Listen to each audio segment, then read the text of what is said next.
Hello, welcome back to my channel. അപ്പോൾ ഇന്നത്തെ video എന്ന് പറയുന്നത് എൻ്റെ ഒരു മോർണിംഗ് ഓഫീസ് ഡേ ആണ്. അതായത് രാവിലെ ഞാൻ ഓഫീസിൽ പോയി കഴിഞ്ഞിട്ടുള്ള എൻ്റെ ആ കുറച്ച് മൊമെൻറ്റ്സും കൊളീഗ്സുമായിട്ടുള്ള ആ ഒരു ഇൻട്രാക്ഷനും ഞങ്ങളുടെ കുഞ്ഞ് ടീ ടൈമും ആ ഒരു ചെറിയ മൊമെൻറ്റ്സ് ജസ്റ്റ് ക്യാപ്ചർ ചെയ്തു.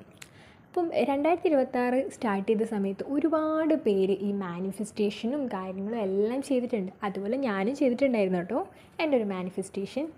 അത് സക്സസ് ആയിട്ട് നിങ്ങളുടെ അടുത്ത് പറയാം കേട്ടോ. ഇത് ചുമ്മാ മാനിഫെസ്റ്റ് ചെയ്തിട്ട് കാര്യമില്ല. ഈ മാനിഫെസ്റ്റ് ചെയ്ത കാര്യം നമ്മൾ എന്ത് ചെയ്യണം? നമ്മൾ ഡെയിലി റൊട്ടീനിൽ നമ്മൾ അതിന് അച്ചീവ് ചെയ്യാൻ എന്തൊക്കെ ചെയ്യണോ അതെല്ലാം ചെയ്യണം. അപ്പോൾ എൻ്റെ ആ ഒരു മൊമെൻറ്റ്സൊക്കെയാണ് ഇപ്പം ഞാൻ ചെയ്തുകൊണ്ടിരിക്കുന്നത്. അതായത് എൻ്റെ ഡെയിലി റൊട്ടീനിൽ എൻ്റെ ആ മാനിഫെസ്റ്റേഷൻ എന്താണോ അത് ഞാൻ ഇങ്ങനെ സ്റ്റെപ്പ് ബൈ സ്റ്റെപ്പായിട്ട് ഏൺ ചെയ്യാൻ പോവാം. ചുമ്മാ മാനിഫെസ്റ്റ് ചെയ്ത് വല്ല നോട്ടിലോ ഇതിലോ ചുമ്മാ എഴുതിയിട്ട് മാത്രം കാര്യമില്ല. എന്ത് ചെയ്യണം? നമ്മൾ അതിനു വേണ്ടി നന്നായിട്ട് പ്രയത്നിക്കണം. അപ്പോൾ ഇത്രയേ ഉള്ളൂ. ചുമ്മാ മാനിഫെസ്റ്റ് ചെയ്യാതെ അത് സക്സസ് ആക്കാനും കൂടി നോക്കുക. അപ്പോൾ ബൈ.